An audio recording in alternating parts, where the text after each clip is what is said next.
Hello everyone, कैसे हैं आप सभी। आई होप कि आप सभी अच्छे होंगे, एकदम मस्त होंगे और अपने कामों में व्यस्त होंगे। ठीक है, आइए हम स्टार्ट करेंगे। आज का जो सेशन है ये चलेगा फिजिक्स क्लास 12th पर। किस पर? फिजिक्स क्लास 12th के जो पहले चैप्टर होंगे उसी में हम थोड़ा सा डिस्कस करेंगे और इसके बाद लेक्चर टू लेक्चर हम पूरी बुक को पढ़ेंगे। तो आइए हम स्टार्ट करते हैं लेक्चर फर्स्ट में, फिजिक्स क्लास 12th। ठीक है, फिजिक्स क्लास 12th का जो पहला चैप्टर है बेटा वो है इलेक्ट्रिक चार्ज। ठीक है ना, कौन सा चैप्टर है आपका? Electric charge. और जिसमें हम फिजिक्स की उस ब्रांच को स्टार्ट करते हैं जो अभी तक हमने शायद ही कुछ उसके पार्ट क्लास 10th में पढ़ रखा था। ठीक है, वो ब्रांच कौन सी है उसकी? इलेक्ट्रोस्टैटिक्स। क्या है? इलेक्ट्रोस्टैटिक्स।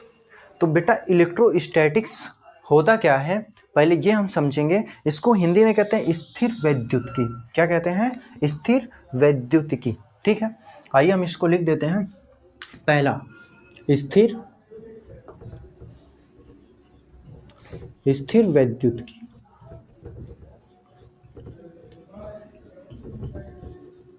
स्थिर वैद्युतिकी। ठीक है, अब पहले हम क्या करेंगे, स्थिर वैद्युतिकी के बारे में ही पढ़ देंगे और फिर इसमें जो हमें कुछ चैप्टर पढ़ने हैं उसको भी पढ़ेंगे। इसमें जो चैप्टर होंगे हमारे, इलेक्ट्रिक चार्ज होगा यानी आवेश, जिसमें हमें कूलाम्स के नियम पढ़ने हैं। ठीक है, कूलाम्स के नियम पढ़ने हैं, कूलाम का नियम। ठीक है, तो इस पर हम डिस्कस तो करेंगे ही, उसके पहले हम क्या करेंगे, फिर इसके बाद गॉस का थ्योरम हमें पढ़ना है। ठीक है, वैद्युत क्षेत्र पढ़ना है, फिर बात समझ में आ रही है, वैद्युत विभव पढ़ना है हमको, और फिर परावैद्युत और संधारित्र भी पढ़ने हैं। ठीक है, इतने चीज़ों को हमें इसमें डिस्कस करना है, लेकिन उसके पहले हम ये जानेंगे कि स्थिर वैद्युतिकी होती क्या है। ठीक है, क्या हम जानेंगे कि स्थिर वैद्युतिकी होती क्या है? बेटा फिजिक्स की वो ब्रांच यानी कि भौतिक विज्ञान की वह शाखा जिसमें हम क्या करते हैं, आवेश के बारे में स्टडी करते हैं। किसके बारे में? आवेश के बारे में स्टडी करते हैं। वो क्या होती है? वैद्युतिकी होती है। अभी समझिएगा, जिसमें हम क्या करते हैं, आवेश के बारे में स्टडी करते हैं। आवेश के विषय में अध्ययन, आवेश के विषय में अगर अध्ययन आप कर रहे हैं तो उसको क्या कहेंगे? उसको हम कह देंगे टोटली वैद्युतिकी। क्या कह देंगे? वैद्युतिकी। ठीक है, वैद्युतिकी।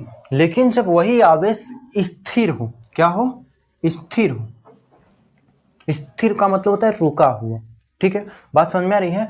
अगर वही आवेश हमारा कैसा हो? रुका हुआ हो, तो मैं यहां इसको लिख सकता हूं कि रुके हुए, किसको? रुके हुए, रुके हुए आवेश के विषय में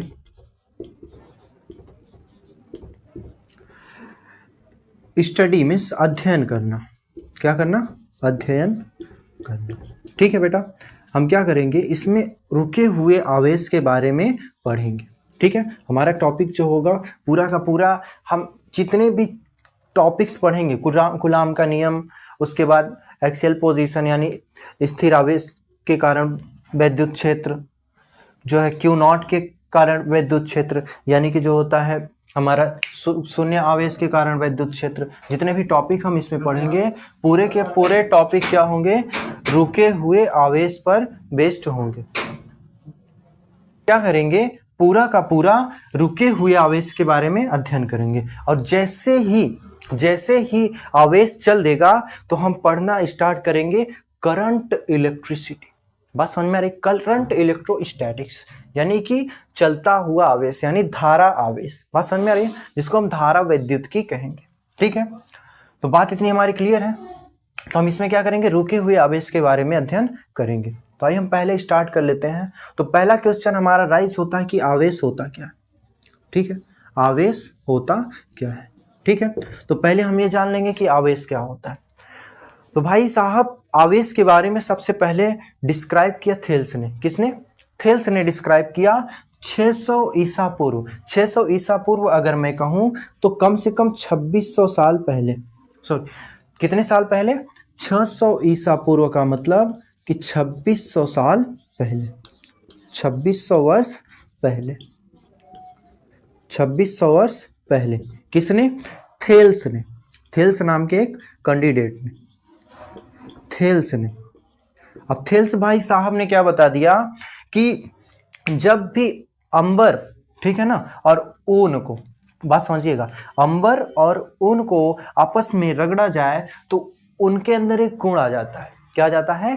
एक गुण आ जाता है कि वो हल्की वस्तुओं को, कागज के छोटे छोटे टुकड़ों को, या फिर हम कहें तिनके को, ठीक है, रुई के टुकड़ों को या रुई को अपनी ओर आकर्षित करने लगती है। बात समझ में आ रही है? उनके अंदर कौन सा गुण आ जाता है कि वो क्या करती हैं, जो अंबर होता है, ये मान लीजिए अंबर, ये कोई सब्सटेंस है अंबर, ठीक है, बात समझिएगा, ये अंबर है। जब हम इसको क्या कर दें, रगड़ दें, किससे? ऊन से, ऊन से रगड़ दें, तो इसमें एक ऐसा गुण आ जाता है कि ये कुछ कागज के छोटे छोटे टुकड़ों को अपनी ओर खींचने लगता है। बात समझ में आ रही है? अपनी ओर खींचने लगता है। तो इसी को उन्होंने इसी से उन्होंने बताया कि यह जिसकी वजह से हो रहा है वो किसके कारण हो रहा है? आवेश के कारण, ठीक है।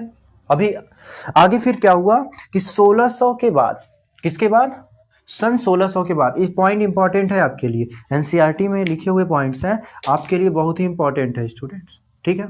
ये पॉइंट्स आपके लिए बहुत ही नेसेसरी, ठीक है,